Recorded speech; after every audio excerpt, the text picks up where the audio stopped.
In this lecture, I will be looking at marriage and sexuality in antiquity. Here we have a representation, really, of the map of Hecataeus, someone who lived in the Greek world from 550 to 476 or so BC. And so he represents the view of the world, at least in his circles at that time. Notice the ocean surrounding the land mass, which is round. But most importantly, notice the notion of North Africa as Libya, with Egypt to the east of that, and then also the other general region of Asia and then Europe. And within that would be Greece and later Rome represented. So here's the known world at the time, with some of the tribes mentioned here, but we'll be looking at some more. The purpose of this lecture is really to take a tour, a geographical tour of nations in antiquity and what we can learn about their different customs around the issues of marriage and sexuality. I'd like to suggest that we should be looking out for certain things.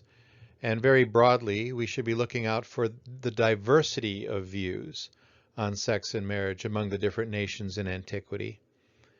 And then whatever kind of unity we can find, and I'll just suggest that there's near unity on the matter of adultery being wrong and prosecutable. Well, let's begin with Greece, sort of in the central area of the map. Greece and the surrounding areas. Of course, Greece made up of different tribes, and Greece sometimes occupying the east side of the Aegean Sea, which is today Turkey, otherwise at times called Asia Minor. And then here too we have tribal groups. We'll be talking about the Lydians. You can note the Lydians there with Mysia in purple in western Turkey. But we'll be talking about the Thracians as well, up in the very north of this map, and Greeks in Athens. You can see Athens very small, almost in the center, that little yellow bit at the southeastern part of Greece, and so forth. So we'll be looking at some of the different Greek groups as we go around. Athenaeus, writing in the 2nd or 3rd century AD, writes about the Athenians, and he says that originally they held their wives in common. The mythical founder and king of Athens, Cecrops, or sometimes his name is pronounced Cycrops, has instituted marriage between one man and one woman. Athenaeus also mentions that Athens had a great number of courtesans. So given the limitation of sex to one man and one woman in marriage, that did not then limit the man from having other women as courtesans who did not have the status of wife. The Athenian constitution in 350 BC has a law against adultery. Part 59 mentions that trials concerning adultery are handled by a special judicial court. So this is regulated legally, the court of the Thesmothetai. Demosthenes says that a man who had caught his wife in adultery may not continue living with her, or else he will lose his civil rights. And the woman, the adulteress, may not attend public sacrifices. If she does, she can be treated any way she wants to, be punished any way that the people want to, rather, short of killing her. The Christian author, writing toward the end of the 2nd century AD, Minucius Felix, comments that one could marry one's sister in Athens as in Egypt. Let's go to Crete, and the ancient law code of Gortyn in the mid-5th century BC regulates rape, adultery, and has laws regarding class with respect to these issues. So here are a few excerpts. If a person rapes a free person, male or female, he shall pay 100 staters. And if the victim is from the house of an apatyros, a free man, but not a citizen, that is, 10 staters. And if a slave rapes a free person, male or female, he shall pay double. If a free male rapes a serf or slave, male or female, he shall pay 5 drachmas. If a male serf rapes a serf, male or female, he shall pay 5 staters. So there are several things to sort out here, whether something's considered a crime, and then punishment according to class. And then also the slaves are also considered in regard to these types of laws versus free people. If a person deflowers a female household serf, he shall pay 2 staters. If she has already been deflowered, 1 obol. If in a daytime, 2 obols. If at night, the female slave's oath takes precedence. Now, a stater is worth more than an obol. And also the distinction between day and night is probably to do with whether someone can call out, whether there are other people around and it can be stopped by bringing attention to being raped. And so this seems to be what's going on with the different amounts that are being paid in the case of day and night. If anyone makes an attempt to rape a free woman under the guardianship of a relative, he shall pay 10 staters if a witness testifies. If someone is taken in adultery with a free woman in her father's house or her brother's or her husband's, he's to pay 10 staters. If in another man's house, 50 staters. If with the wife of an apatyros, defined earlier as a free man, 10 staters. But if a slave is taken in adultery with a free woman, he must pay double. If a slave is taken in adultery with a slave, 5 staters. So this is highly regulated. There will be some societies will notice that we don't have this kind of regulation around, but this is hundreds of years before the early church in the Greek-speaking world with certain regulations on these issues of rape and adultery. Now, Crete also had regulations on divorce. If a husband and wife divorce, she is to keep her property, whatever she brought to the marriage, and 1/2 the produce, if there is any, from her own property, and half of whatever she has woven within the house. Also, she is to have 5 staters if her husband is the cause of the divorce. If the husband swears that he's not the cause of the divorce, the judge is to take an oath and decide. If the wife carries away anything else belonging to the husband, she must pay 5 staters and whatever she carries away from him, and whatever she has stolen she must return to him. About what she denies having taken, the judge is to order that she must sear by Artemis before the statue of Artemis, the archeress, in the Amycleon temple. If anyone takes anything from her after she's made her denial, he is to pay 5 staters and return the thing itself.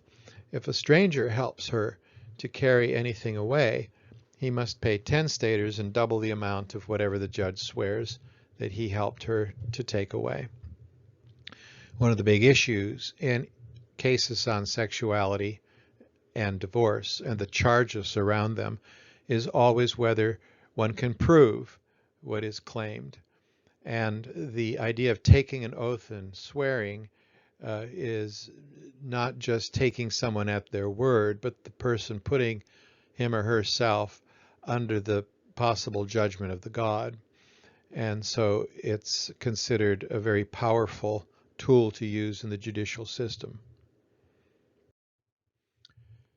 Now let's move over to Rome, and early Rome, before we can talk about anything like a Roman Empire.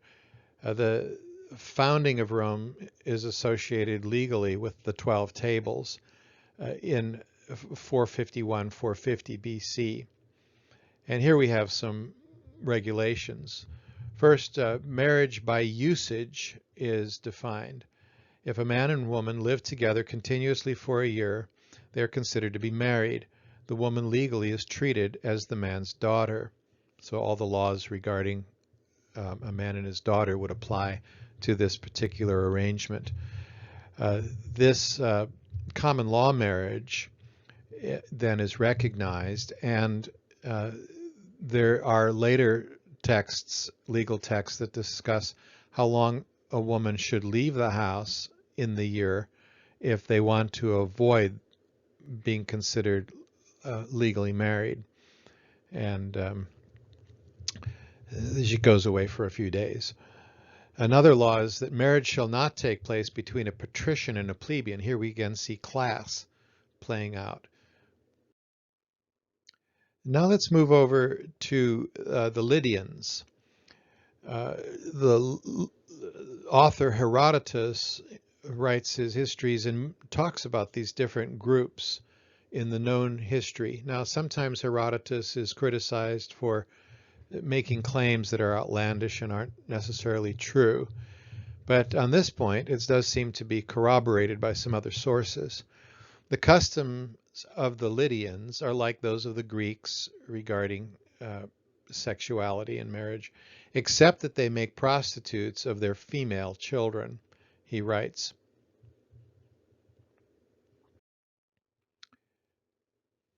And then regarding Germania, this is to the north, which does occupy present-day Germany. You see it here in the map on the green, Magna Germania. Another ancient historian by the name of Tacitus writes about the Germanic tribes. He says, with them, the marriage bond is strict. Unlike the great majority of barbarians, they are content with one wife. Very few of them have more than one, and these few exceptions are not due to wantonness. They are the cases of men of high rank to whom several matrimonial alliances have been offered from motives of policy. The wife does not bring a dowry to her husband. On the contrary, he offers one to her. This is what is practiced in Africa as the bride price today. This part of the affair is arranged by her parents, says Tacitus, and by the kinsman, and they pass judgment on the wedding gifts, which are no toys collected to suit feminine frivolities or adorn a bride. Instead of that, they consist of oxen and a bridled horse and a shield and a spear and a sword. I'll continue with that in the next slide. He says, these are the presents that await her as a wife, and her own wedding present to her husband in return is a gift of arms. This is the strongest bond of union, the mystery of marriage. These are their gods of wedded life. Lest the woman should think that masculine courage and the perils of war lie beyond her sphere, these tokens remind her upon the threshold of marriage that she comes as the man's partner in toils and dangers, and that in peace and in war she must expect to suffer and to dare the same. This is the signification of the oxen in the yoke, of the harnessed horse, or the offering of arms. Thus is she bound to live and thus to die. She receives what she is to hand on to her sons, inviolate and unprofaned, what her sons' wives are to receive after her, and they, in their return, in turn, to hand on to her children's children. Tacitus also says about the German tribes that the youths do not early indulge the passion of love, and hence come to manhood unexhausted, nor are the maidens hurried into marriage. And then a bit later he says, there is no shame attached to drinking steadily all day and night long. Nevertheless, it is generally all at drinking bouts that they discuss the making up of feuds, the contracting of marriages, the admissions to the order of chiefs, and indeed the all-important question of peace or war. Here we see the role of the tribe in making marriage, It's not just up to the individual couple or even the family. Now, the Scythians, who are mentioned in Colossians 3 by Paul, the Scythians who would have been later often slaves in the Roman Empire, you can see where they're located here. Herodotus says this odd statement about transsexuality. He speaks of a hermaphrodite, quote, custom among Scythians because they plundered the temple of Aphrodite in Ascalon, Syria. So here's a statement that relates the idea of people that are cursed. And how are they cursed? They're cursed with regard to their sexuality, the men really being oriented toward transsexuality. Well, let's read the quote, and then I'll make a further comment. But the Scythians, who pillaged the temple, and all their descendants after them, were afflicted by the goddess with the female sickness.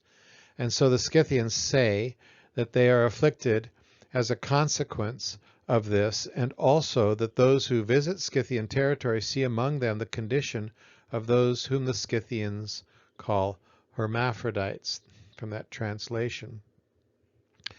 Now, the word here is enareos, which is equated in Herodotus in another passage with the word androgynos. Now, androgynos is a compound word in Greek that means a man-woman. And so my suggestion is that the enarios is related to this other term, the man-woman term, which is really a common word in Greek writings for transsexual males. And so the idea of hermaphrodites in the sense of having both sexual organs is probably not what is intended here, but rather an orientation. A neighboring tribe of Scythia were the Agathyrsi. They are the most refined of men and especially given to wearing gold. Their intercourse with women is promiscuous, says Herodotus, so that they may be consanguine with one another, and all being relations not harbor jealousy or animosity toward one another. We'll see this in several of the quotations regarding certain tribes, that they didn't have any regulations guarding who could have sex with whom, and so there was, you could say, an open sex society, and this would be one of them. When we mention different groups like the Scythians or now the Thracians, we should realize that there were different tribal groups within those groupings. And here Herodotus differentiates. He says something about the Crestinaeans in the region of Thrace, which is marked here on the map. He says, those who dwell above the Crestinaeans have yet other practices. Each man has many wives, and at his death there is both great rivalry among his wives and eager contention on their friends' part to prove which wife was best loved by her husband. She to whom the honor is adjudged is praised by men and women alike, and then slain over the tomb by her nearest of kin. After the slaying, she's buried with the husband. The rest of the wives are greatly displeased by this, believing themselves to be deeply dishonored. Among the rest of the Thracians, it is the custom to sell their children for export and to take no care of their maidens, allowing them to have intercourse with any man they wish. Their wives, however, they strictly guard and buy them for a price from the parents. The practice of slaying a widowed wife is something that we know more recently from India. It's outlawed there, but in not too distant time it was a well-known practice. So here we see it referenced by Herodotus in a different region. In Egypt, there was something called the Book of the Dead, which told of what happened to people after they died.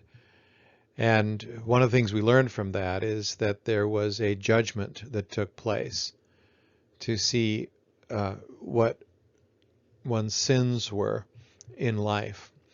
Now, what the dead person would do then is swear that he did not commit certain sins, and one of those was adultery. Someone was to say that they had not been guilty of adultery during life. Now, there are some intriguing tidbits that have led to some discussion around homosexuality in ancient Egypt. It's not very strong evidence. There's a strange story about Seth and Horus, two gods who are here adoring Ramses II. Their rivalry to become chief god led Seth on the right here to have sex with Horus on the left. And in the beginning of the story, the two consent to lie together. Another bit of evidence is depicted here in this picture of two persons. I won't try to say their names. Two men buried together with artwork showing them standing closely, touching their noses together, and with their children and their wives. So one might ask, well, what is going on here? Is this homosexuality? And if so, what about the families? Or should we interpret it some other way? And then a pharaoh of the 18th, 19th, or 25th dynasty, we're not sure which, King Neferkare, visits his general Sassanet nightly to do what he wanted to with him, it says. And they meet from 10 p.m. to 2 a.m. So it's obviously a homosexual relationship there. Also from the Book of the Dead is a statement that could be translated in one of two ways. It could be a statement against pederasty or male adult homosexuality. Again, the person is saying that he did not commit certain acts during his lifetime as he enters the realm of the dead. So he either says, I've had no sexual relations with a boy, or he says, I did not sexually penetrate another male. Now this comes from about the time of Abram. The precepts of Ptah-hotep in the 12th dynasty says this, do not copulate with a woman boy, for you know that what is generally opposed will be a necessity to his heart, and that which is in his body will not be calmed. Let him not spend the night doing what is opposed, in order that he may be calm after he has quenched his desire. It's essentially a statement not to corrupt boys by treating them as women, pederasty. Another statement from Ptah-hotep has to do with marriage. If you are wise, look after your house, love your wife without alloy, fill her stomach, clothe her back. These are the cares to be bestowed on her person. Caress her, fulfill her desires during the time of her existence. It is a kindness which does honor to its possessor. Be not brutal. Tact will influence her better than violence. Behold to what she aspires, as to what she aims, what she regards. It is that which fixes her in your house. If you repel her, it's an abyss. Open your arms for her, respond to her arms, call her, display to her your love. And then again, if you take a wife, let her be more contented than any of her fellow citizens. She will be attached to you doubly, if her chain is pleasant. Do not repel her. Grant that which pleases her. It is to her contentment that she appreciates your work. Now, Egypt also says something about bestiality. At least Strabo reports this. Strabo wrote a book called Geography, where he moves around the world and talks about different groups as well. He lived 1st century BC and 1st century AD. He quotes Pindar as saying about the inhabitants of an area in Egypt, Mendes, or Djedet, Mendes along the crags of the sea, the farthest horn of the Nile, where the goat-mounting goats have intercourse with women. Okay, now this could be reflecting some practice, or it could be some wild story that's told by other cultures of this area. Regarding sex impurity and Egypt again, Herodotus says, furthermore, it was the Egyptians who first made it a matter of religious observance not to have intercourse with women in temples or to enter a temple after such intercourse without washing. Nearly all other peoples are less careful in this matter than are the Egyptians and the Greeks, he adds, and consider a man to be like any other animal. We might note that the fertility cults in the ancient Near East, Israel runs into this with the Canaanite tribes, did have sexual practices that were associated with their shrines and temples. And so here Herodotus says that the Egyptians stopped that practice. Now we're moving on to Libya, and in this ancient map, we can see Libya here in the green oval in North Africa. Libya doesn't refer just to the present-day country of Libya, but this whole region of North Africa east of Egypt. Herodotus mentions two tribes in North Africa and Libya. The Andromachidae of eastern Libya, he says they are the only Libyans that do this and who show the king all virgins that are to be married. The king then takes the virginity of whichever of these he pleases. These Andromachidae extend from Egypt to the harbor called Plinus, he says. And then the Nasamones, further west, he says, it is their custom for every man to have many wives. Their intercourse with women is promiscuous, as among the Massagetai. A staff is placed before the dwelling, and then they have intercourse. When a man of the Nasamones weds, on the first night the bride must be, by custom, lie with each of the whole company in turn, and each man after intercourse gives her whatever gift he has brought from his house. And in that practice, I would note that there is a similar custom among the Maasai in Africa. The North Africa situation is further discussed with other tribes by Herodotus. He says next to these Makai are the Gindanes, where every woman wears many leather anklets because, so it is said, she puts on an anklet for every man with whom she has had intercourse. And she who wears the most is reputed to be the best because she has been loved by the most men. And Herodotus says regarding the Assyrians in North Africa, the intercourse of men and women there is promiscuous. They do not cohabit but have intercourse like cattle. So he said this about several groups in North Africa. And notice how the contrast is from what we saw in Greece, where every man was to have his own wife, and adultery was a terrible thing to do and regulated by law.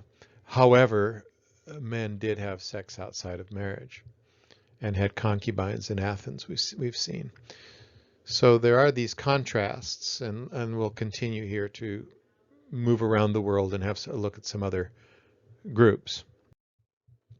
So we move now to what we would call the ancient Near East, or Asia. And here, let's look at Assyria. Now notice Assyria is not Syria. Assyria today would be northern Iraq. It would be that region from Babylon to Assyria between the two rivers. And we have quite a bit from Assyria that regulates sex and marriage. And here especially we see laws that overlap with or can be compared to what we find in the Bible. So there's a legal code called the Ornamu. A woman caught in the act of adultery, it says, is to be put to death, and the man is set free. The assumption is that the man did not know she was married. Another law says if a man violates the right of another and deflowers the virgin wife of a young man, they shall kill that male. If the wife of a man followed after another man and he slept with her, they shall slay that woman, but that male shall be set free. If a man proceeded by force and deflowered the virgin slave woman of another man, that man must pay 5 shekels of silver. Note the difference between whether the woman is free or a slave. Property law kicks in around the treatment of someone else's property here. 14. If a man accused the wife of a man of adultery and the river ordeal proved her innocent, then the man who had accused her must pay 1/3 of a mina of silver. The river ordeal is something we meet also in the Old Testament. It's a way of proving whether someone's statement that they're innocent is true. If they drown, then they deserve to drown. And so it's similar to taking an oath, except it involves being thrown into the river. The Code of Asura, from around the time of King David, we get several laws, and we'll proceed to the next few slides to look at some of these laws. So first of all, unsolicited sexual relations with a married woman. Use of force. If a man kissed a married woman, they're to draw the blade of an axe along his lower lip and cut it off. If a married woman was walking on the street and a man has grabbed her and said to her, let me have sex with you, and if she was not willing and defended herself, but he has taken her by force and raped her, whether they catch him on the wife or they have testimony that he forced her, the elders are to have him executed. The woman is not to be held responsible.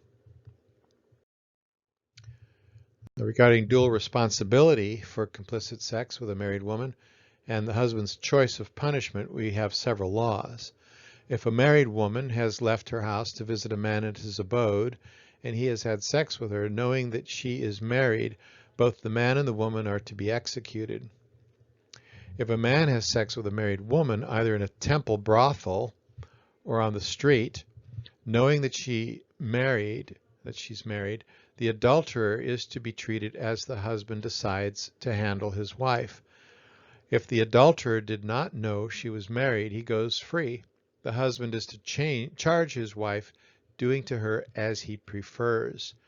This is a practice that we meet in other cultures too. If a man has caught his wife with another man and they have been charged and convicted, both of them are to be executed. The husband is not to be held responsible. In the case where he has captured and brought him before the king or judges and has proven his guilt, if the husband chooses to execute his wife, then the man is to be executed as well. If alternatively he cuts his wife's nose off, the man is to be castrated and his face mutilated. But if the husband allows his wife to go free, the adulterer is to be released. And then if a man is seduced by a married woman, there is no penalty against him. The husband is to impose whatever punishment he wishes on his wife. But if he forced her and has been charged and convicted, he is to share her punishment. Now, regarding laying charges and false witnessing, this is one of the key issues. I've mentioned this before. Can we prove the charges? So we have these rules. If a man tells another man, your wife is promiscuous, but there are no witnesses, well, this becomes slander, doesn't it? So the law says there to make a contract and go to the river for the river ordeal. If a man tells another man, either privately or in a brawl, your wife is promiscuous, I will bring charges against her myself, but he's unable to substantiate the charge and cannot prove it, he's to be caned 40 blows, be sentenced to a month's hard labor for the king, be cut off, and pay 1 talent of lead. You can't slander someone if you can't prove it. If a man has secretly started a rumor about his neighbor saying he has allowed men to have sex with him, or in a quarrel has told him in the presence of others, men have sex with you, and then I will bring charges against you myself, but is then unable to substantiate the charge and cannot prove it, that man is to be caned 50 blows, be sentenced to a month's hard labor for the king, be cut off, and pay 1 talent of lead. So it's essentially the same as the previous law, except he gets 10 extra blows. If a man other than father, brother, or son has caused a married woman to go on a business trip with him, as long as he did not know that she was married, he is to swear to this effect and pay 2 talents of lead to the husband. If he did not know that she was married, he is to pay this fine and swear, I swear that we did not have sex. However, if the woman says, well, we did have sex, even though he has paid the fine, he is to face the river ordeal without contract. If he declines the river ordeal, he is to be treated as the woman's husband chooses to treat his wife. Let that be known. It's good to learn how to swim. All right, regarding homosexuality, we've already seen that in the previous slide. If a man has had sex with his neighbor or fellow soldier and he has been charged and convicted, then he is to be considered defiled and made into a eunuch, castrated. Here's a law that's also parallels something in the Old Testament. If a man has struck another man's daughter and caused her to miscarry, once he has been charged and convicted, he is to pay 2 talents and 30 minas of lead, receive 50 blows, and be sentenced to 1 month's hard labor. Here's a strange law regarding arranged intercourse with a married woman. If a married woman has invited another married woman into her house and has given her to a man to have sex with, as long as the man knew that she was married, he is to be treated like anyone who has had sex with a married woman, and the situation to be handled as the husband chooses to treat his adulterous wife. So if the husband does nothing to his adulterous wife, nothing is to be done to the adulterer or the procuress. They are to be released. Alternatively, if the adulteress did not know what was going on, but the first woman brought her into her house under pressure and gave her to a man who had sex with her, as long as when she left the house she made a complaint that she had been forced, she shall go free. She's guiltless. The adulterer and the procuress are to be executed. If the woman did not make a complaint, however, her husband may impose whatever punishment he prefers on his wife, but the adulterer and the procuress are still to be executed. There are several laws you might note, and this also relates to the Old Testament, around what I would call the requirement to cry out. And this has to do with not bringing a complaint at a later time, years later, on some sexual charge, but the responsibility is to deal with it immediately. Otherwise, you have no claim on the person. It's something that our own society might well take note of. Natural law marriage. If a man is living together with a widow without having a marriage contract for 2 years, she becomes his wife. She may not leave. We've already seen this common law marriage for the Romans was a year. After a year together, they became married. Still dealing with the Syrian law, here are some things about divorce. If a man divorces his wife, he may, if he wants, give her something. If he doesn't want to, he need not give her anything. She will leave empty-handed. If a woman is still living in her father's house and her husband divorces her, he may take back the ornaments that he gave her himself, but may not take back the marriage gift that he brought, since it permanently belongs to the woman. Now, regarding forced rape and unforced sex with a virgin, if a man has taken and raped another man's virgin daughter, dishonoring her, she was living in her father's house, was not engaged, and her hymen had not been penetrated, since she had not been married, and no one had a claim on the father's house, the father is to take the rapist's wife and allow her to be raped and keep her, not returning her to her husband. It does not matter if the original rape was in the city, the open country, at night in the street, in a granary, or at a city festival. Those options have to do with whether there was a public nearby that could be heard, that could hear a cry, or whether the person was so far away that nothing could be heard. It continues, the father may give his raped daughter to her rapist. If the rapist has no wife, he is to give the third in the silver, the virgin price, to her father. Then her rapist is to marry her and will not be allowed to divorce her.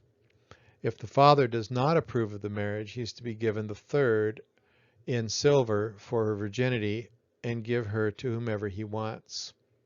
Now there's an overlap with a shorter law in the Old Testament, and so the expansion here is of interest because it seems to suggest that there is some determination that needs to be made on the father's part. It's not just a single law, but the father has some discretion here.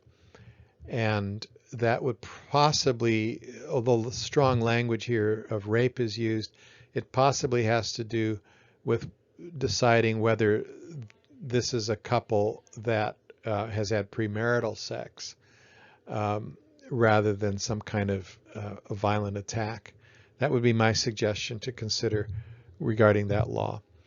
If the virgin, another law says, if the virgin has given herself to the man voluntarily, he is to swear to this effect, and his wife is to be left alone. The seducer is to give the third, the virgin price, in silver, and the father is to treat his daughter as he wants. Now, moving a little bit further south into Mesopotamia, Babylonia, we have some other practices recorded by Herodotus. He says, once a year in every village, all the maidens, as they attained marriageable age, were collected and brought together into one place with a crowd of men standing around. Then a crier would display and offer them for sale, one by one, first the fairest of all, and then, when she had fetched a great price, he put up for sale the next most attractive, selling all the maidens as lawful wives. Rich men of Assyria who desired to marry would outbid each other for the fairest. The ordinary people who desired to marry and had no use for beauty could take the ugly ones and money besides. For when the crier had sold all the most attractive, he would put up the one that was least beautiful or crippled, or offer her to whoever would take her to wife for the least amount, until she fell to one who promised to accept least. The money came from the sale of the attractive ones, who thus paid the dowry of the ugly and the crippled. But a man could not give his daughter in marriage to whomever he liked, nor could one that bought a girl take her away without giving security that he would in fact make her his wife. And if the couple would not agree, it was a law that the money be returned. Men might also come from other villages to buy if they so desired. Herodotus says that the Babylonians have invented a new custom lately so that the women not be wronged or taken to another city. Since the conquest of Babylon made them afflicted and poor, every one of the people that lacks a livelihood prostitutes his daughters. He says the foulest Babylonian custom is that which compels every woman of the land to sit in the temple of Aphrodite and have intercourse with some stranger once in her life. Many women who are rich and proud and disdain to mingle with the rest drive to the temple in covered carriages drawn by teams and stand there with a great retinue of attendants. But most sit down in the sacred plot of Aphrodite, with crowns of cord on their heads. There is a great multitude of women coming and going. Passages marked by line run every way through the crowd by which the men pass and make their choice. Once a woman has taken her place there, she does not go away to her home before some stranger has cast money into her lap and had intercourse with her outside the temple. But while he casts the money, he must say, I invite you in the name of Mylitta. That is the Assyrian name for the goddess Aphrodite, the goddess of love. It does not matter what sum the money is. The woman will never refuse, for that would be a sin, the money being by this act most sacred. So she allows the first man who casts it and rejects no one. After their intercourse, having discharged her sacred duty to the goddess, she goes away to her home, and thereafter there is no bribe, however great, that will get her. So then the women that are fair and tall are soon free to depart, but the uncomely have long to wait because they cannot fulfill the law. For some of them remain for 3 years or 4. There is a custom like this, Herodotus says, in some parts of Cyprus as well. Now about the myth of the goddess Inanna's love for the shepherd god Dumuzi, we have a story of the goddess loving a mere shepherd. She's encouraged to marry the successful farmer god Enkimdu, and instead she meets Dumuzi under the stars, enjoys his caresses, and worries how she will explain being out late to her mother Ningal. We have an old Assyrian marriage contract, a Mesopotamian contract that is of interest. It's about someone named Lakipum who marries a woman named Hatala. And in the contract it says that if she doesn't produce children, offspring, within 2 years, that she is required to purchase a slave woman for the husband to have sex with and produce offspring. And then it says that after the child is born, the man is then free to sell the slave woman who bore the child to whomever she pleases. If Lakipum chooses to divorce his wife, he must pay a certain amount, but she can also divorce him. So divorce could go both ways. So it's a rather short but rather important little contract to discuss issues around divorce and remarriage and having concubines and slave women and requirements and expectations, cultural expectations around these things. Here's another marriage contract from the reign of Shamshu-Iluna. This predates Abram. This marriage took place about 2200 BC. The bride was a slave and gained her freedom by marriage, and so the penalty imposed upon her in case she divorced her husband is greater than that imposed on him in case he divorced her. And here's a contract for divorce from around 552 BC, also in the region of Babylon. It says, Naid Marduk, son of Shamash Balatsu Ikbi, will give of his own free will to Ramua, his wife, and Arad Bunini, his son, per day 4 ka of food, 3 ka of drink, per year 15 manas of goods, 1 pi sesame, 1 pi salt, which is at the storehouse. Naid Marduk will not increase it. In case she flees to Nergal, that is, she dies, the flight shall not annul it. And then this is a legal record. It's done at the office of a priest of Sippar. So this is basically alimony. Now, Hammurabi's law code from around 1754 BC has a number of laws as well for the same general region for Babylon. The laws of Hammurabi cover divorce. Here are several. If a man wish to separate from a woman who has borne him children, or from his wife who has borne him children, then he shall give that wife her dowry and a part of the usufruct of field, garden, and property, so that she can rear her children. When she has brought up her children, a portion of all that is given to the children, equal as that of one son, shall be given to her. She may then marry the man of her heart. If a man wishes to separate from his wife, who has borne him no children, he shall give her the amount of her purchase money and the dowry which she brought from her father's house, and let her go. If there was no purchase price, he shall give her 1 mina of gold as a gift of release. If he be a freedman, he shall give her 1/3 of a mina of gold. If a man's wife who lives in his house wishes to leave it, plunges into debt, tries to ruin her house, neglects her husband, and is judicially convicted, if her husband offer her release, she may go on her way, and he gives her nothing as a gift of release. If her husband does not wish to release her, and if he takes another wife, she shall remain a servant in her husband's house.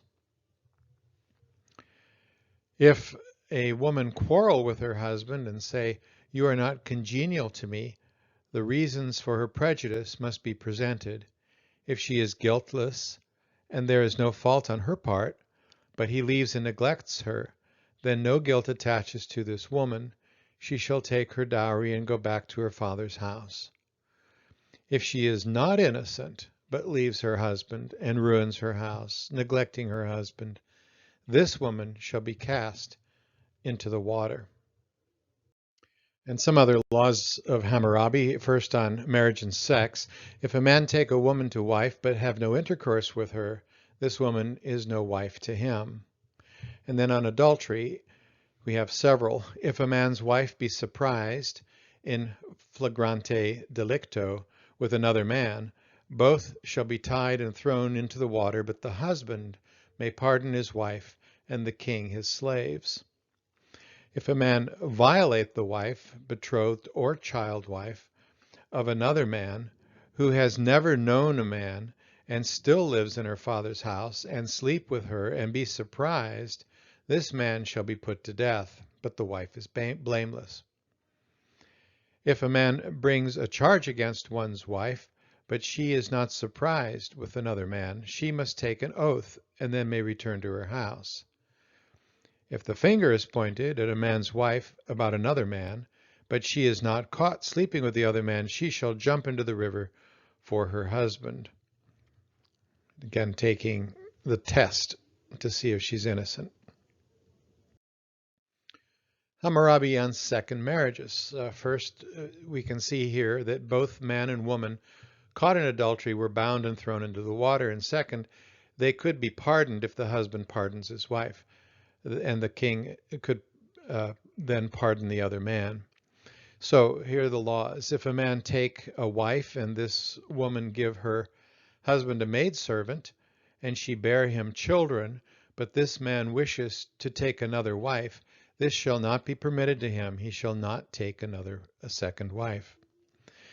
145. If a man take a wife and she bear him no children, and he intends to take another wife, if he take this second wife and bring her into the house, the second wife shall not be allowed equality with his wife. And 146. If a man take a wife and she give this man a maidservant as wife, and she bear him children, and then this maid assume equality with the wife, because she has borne him children, her master shall not sell her for money, but he may keep her as a slave, reckoning her among the maid servants. And that's the sort of issue that Abram runs into with his wife Sarah and the concubine Hagar.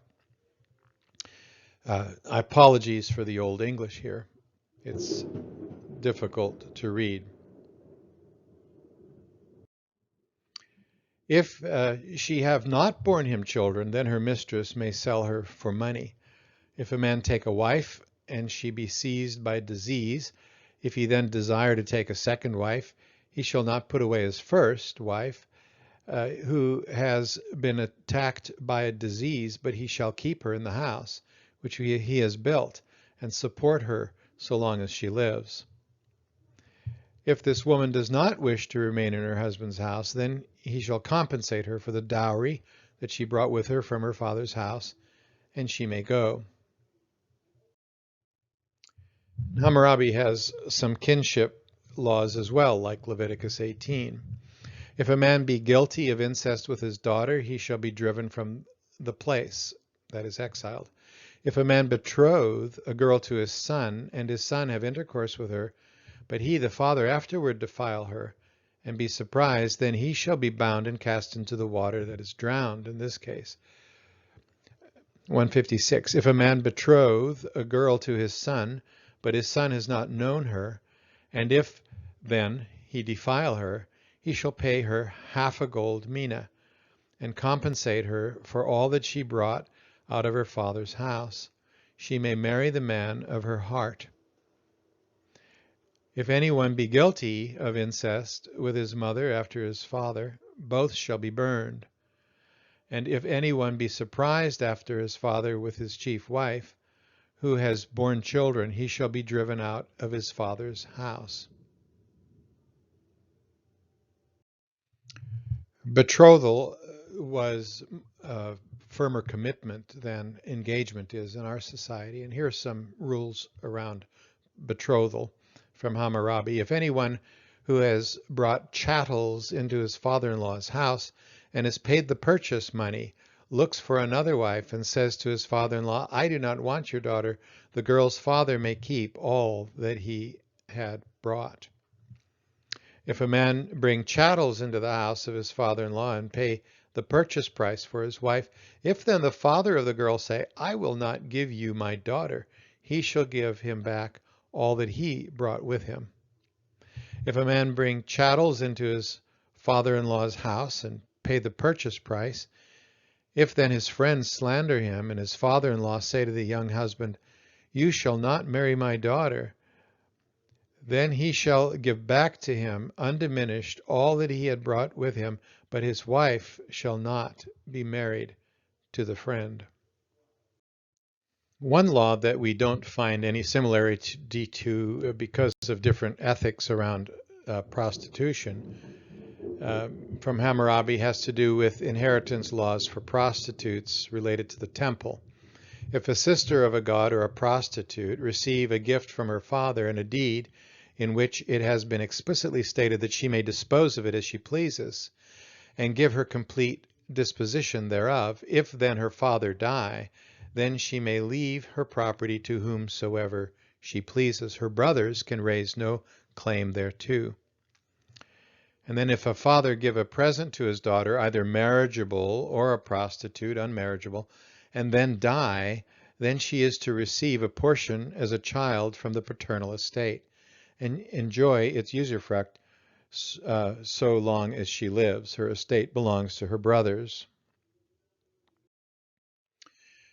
So now we move to Arabia and back to the Greek author Strabo. Property is held in common by all kinsmen, but the oldest is master. There is one woman for all, and the one who goes in first has intercourse, placing his staff before the door, for by custom each man must carry a staff. But she spends the night with the eldest. Thus all are brothers of all. They also have intercourse with their mothers, and the penalty of adultery is death. An adulterer is merely someone from another family. We've seen this before in North Africa, and here we have something similar in Arabia. I mentioned earlier a similar practice in terms of the having a staff in front of a door to keep others out, while someone might be having sex with someone that you've had sex with. So this is something we see in the tradition of the Maasai. And now we'll move over to what's present-day Turkey and what was then the Hittite kingdom. The Hittites extended into what's now Israel, and um, we do read about the Hittites in Scripture. Hittites also were in conflict with the Egyptians, so you can see the extent of their kingdom. The code of the Nephilim comes from the second millennium BC. Now, a few Hittite laws regarding marriage.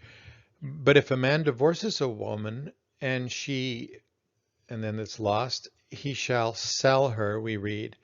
Whoever buys her shall pay him shekels of silver. This doesn't comport with what we read in Scripture about anything like this.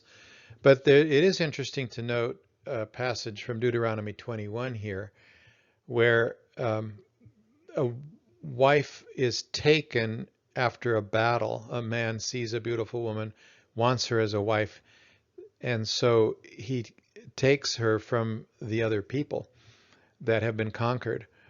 And then she's to mourn her parents. And then it says in verse 14, but if you no longer delight in her, you shall let her go where she wants, but you shall not sell her for money, nor shall you treat her as a slave, since you have humiliated her. So some similarity, but some difference on this sort of a thing. If a man takes his wife and leads her away to his house, he shall carry her dowry to his house. If the woman dies there, they shall burn her personal possessions, and the man shall take her dowry. If she dies in her father's house, and there are children, the man shall not take her dowry. The assumption here being that she has left the man, and the dowry always stays with the woman, except in the case of her dying still married to the man. Then it's his. If a daughter has been promised to a man, but another man runs off with her, he who runs off with her shall give to the first man whatever he paid, and shall compensate him. The father and the mother of the woman shall not make compensation. And then if her father and mother give her to another man, the father and mother shall make compensation to the first man. And if the father and mother refuse to do so, they shall separate her from him. Continuing with marriage, if a daughter has been betrothed to a man and he pays a bride price for her, but afterwards the father and mother contest the agreement, they shall separate her from the man, but they shall restore the bride price double. But if before a man has taken the daughter in marriage he refuses her, he shall forfeit the bride price which he has paid. If a free man and a female slave are lovers and live together, and he takes her as his wife, and they make a house and children, but afterwards either they become estranged or they each find a new marriage partner, they shall divide the house equally, and the man shall take the children, with the woman taking one child.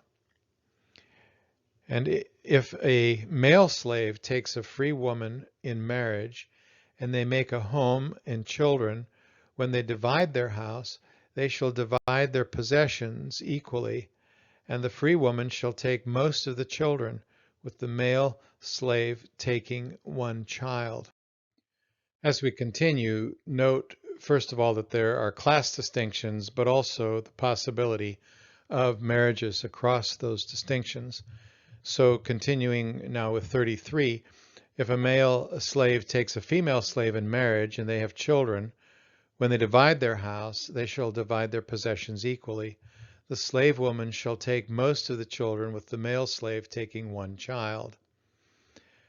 If a male slave pays a bride price for a woman and takes her as his wife, no one shall free her from slavery. If a herdsman takes a free woman in marriage, she will become a slave for only 3 years. If a slave pays a bride price for a free young man and acquires him as a son-in-law, no one shall free him from slavery.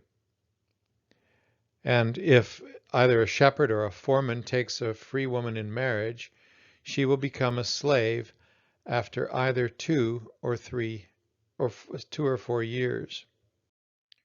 Scripture actually does have laws against bestiality. It's interesting that the Hittites differentiated on these issues of bestiality. So we read, if a man have intercourse with a cow, it's a capital crime. He shall die. They shall lead him to the king's hall, but the king may kill him.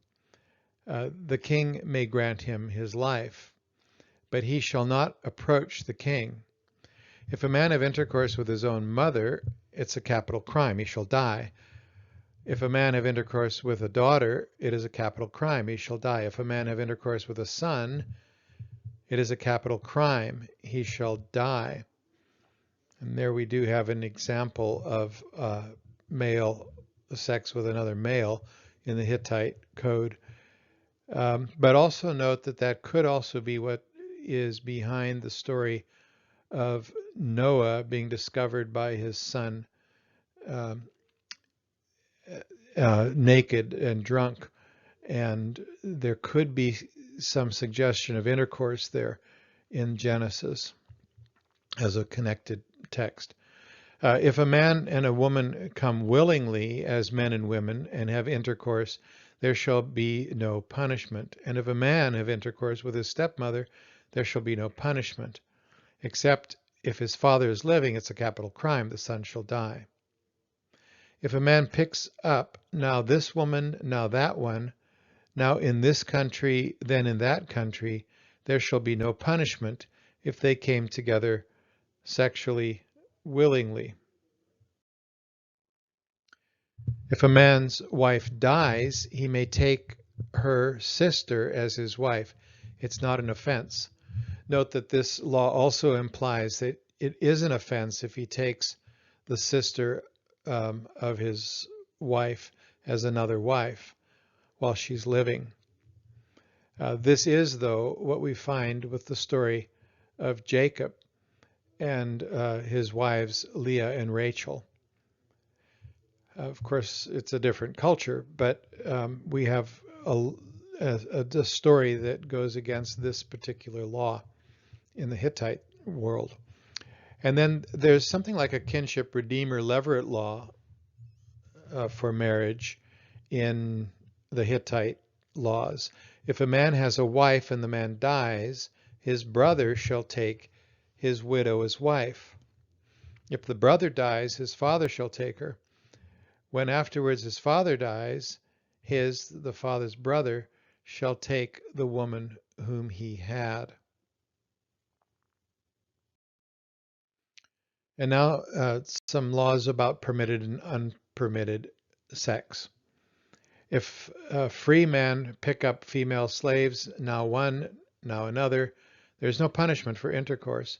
If brothers sleep with a free woman together, or one after the other, there's no punishment. If father and son sleep with a female slave or harlot together, or one after the other, there's no punishment. If a man sleep with the wife of his brother while his brother is living, it's a capital crime. He shall die. If a man have taken a free woman, then have intercourse also with her daughter, it's a capital crime. He shall die. If he have taken her daughter, then have intercourse with her mother or her sister, it's a capital crime. He shall die. If anyone's male and female slaves enter into unpermitted sexual pairings, and we must understand the kind of pairings we've just been reading about, they shall move them elsewhere. They're going to be separated. They shall settle one in one city and one in another. A sheep shall be offered in place of one, and a sheep in place of the other. Now here we have some laws about permitted, really unpermitted sexual relationships that also have a comparison to a passage like Leviticus 18 and Leviticus 20, where a similar selection of laws, but not exactly the same ones, are listed for permitted and unpermitted sex. The husband's legal right in the case of his wife's sex with another man must be looked at in terms of whether there's complicity or not. If a man rape a woman in the mountain, it is the man's wrong. He shall die. But if he rape her in the house, it's the woman's fault. The woman shall die. The implication being she should have called out. If the husband find them and then kill them, there's no punishing the husband. We see this in several cultures, including in Greek culture and in Roman culture. If a husband may punish his wife however he wishes, and also the person with whom she had sex. 198 reads, if he brings them to the palace gate, the royal court, and says, my wife shall not die, he can spare his wife's life, but he must also spare the lover and clothe his head. If he says, both of them shall die, they shall roll the wheel. The king may have them killed, or he may spare them. Rolling the wheel suggests that it's like rolling the dice. We'll see what is said here, whether they're going to live or die.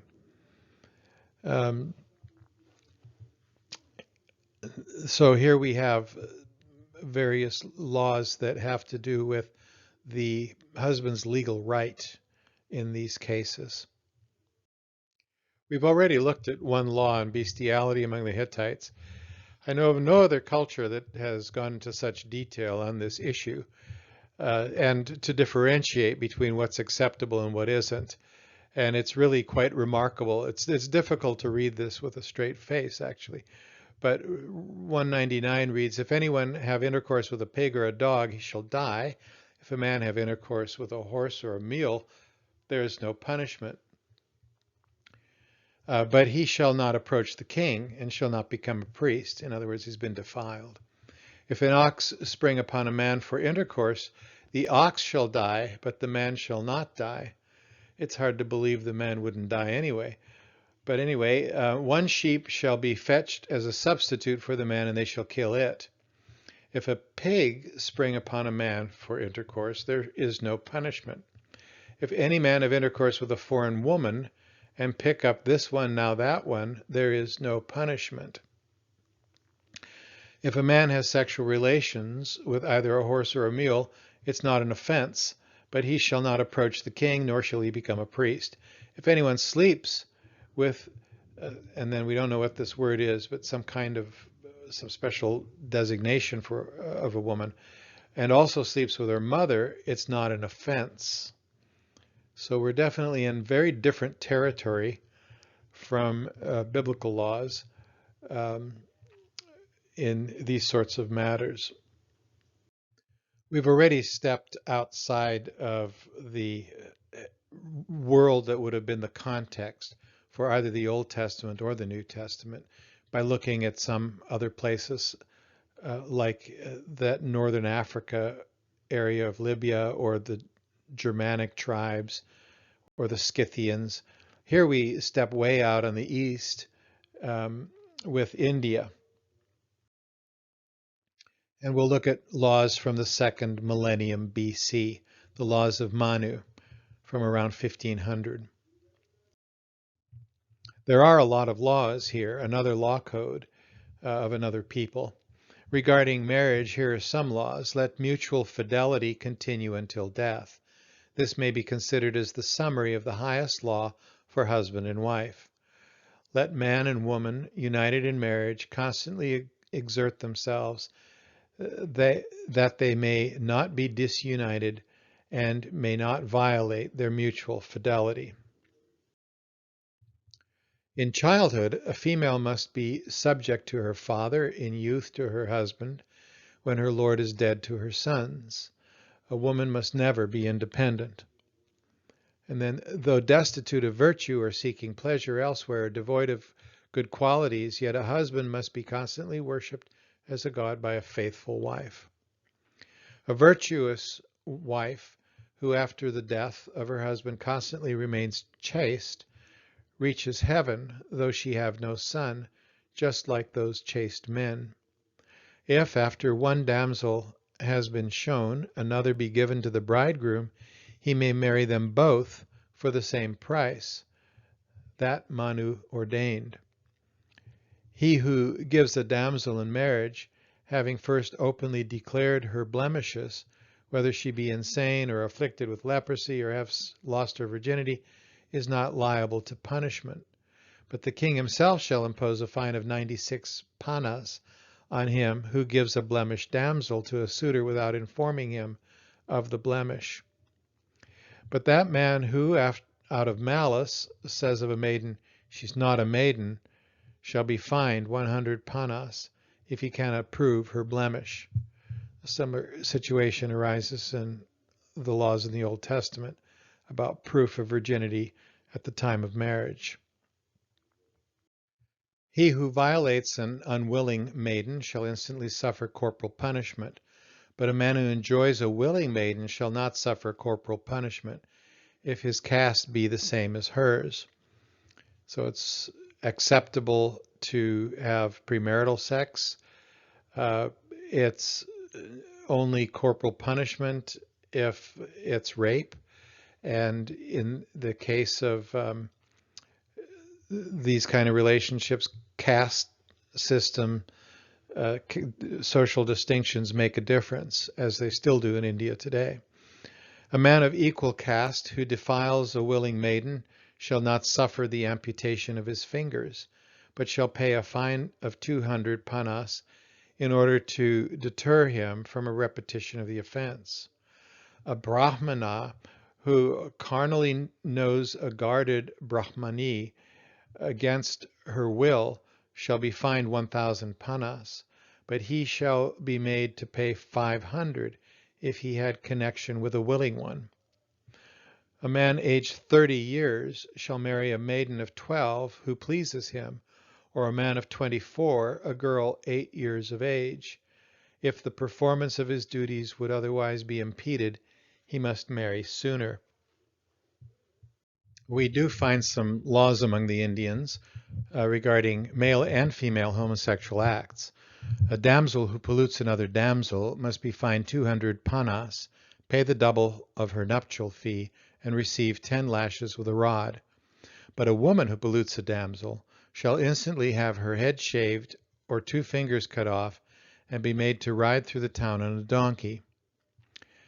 Given pain to a brahmana by a blow, smelling all things which ought not to be smelt at, or at spirituous liquor, cheating, and an unnatural offense with a man, are declared to cause the loss of caste. A man who has committed a bestial crime or an unnatural crime with a female, or has had intercourse in water or with a menstruating woman, shall perform a samtapana krikra, that's a period of fasting. A twice-born man who commits an unnatural offense with a male, or who has intercourse with a female in a cask drawn by oxen in water or in the daytime, shall bathe dressed in his clothes. Now regarding adultery, if a wife proud of the greatness of her relatives or her own excellence violates the duty which she owes to her lord, the king shall cause her to be devoured by dogs in a place frequented by many. Let him cause the male offender to be burnt on a red-hot iron bed. They shall put logs under it until the sinner is burned to death. On a man once convicted who is again accused within a year, a double fine must be inflicted. Even thus must the fine be doubled for repeated intercourse with a vratya and a kandali. Looking at caste again. A Sudra who has intercourse with a woman or a twice-born caste, Varna, guarded or unguarded, shall be punished in the following manner.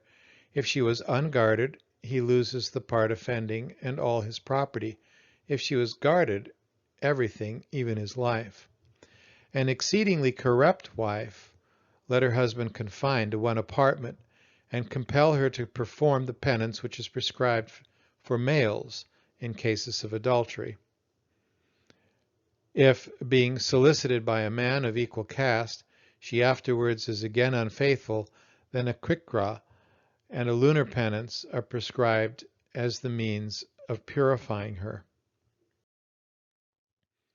And finally, If a man who has a wife weds a second wife, having begged money to defray the marriage expenses, he obtains no advantage but sensual enjoyment, but the issue of his second marriage belongs to the giver of the money. And finally, carnal intercourse with sisters by the same mother, with unmarried maidens, with females of the lowest caste, with the wives of a friend or of a son, they declare to be equal to the violation of a guru's bed.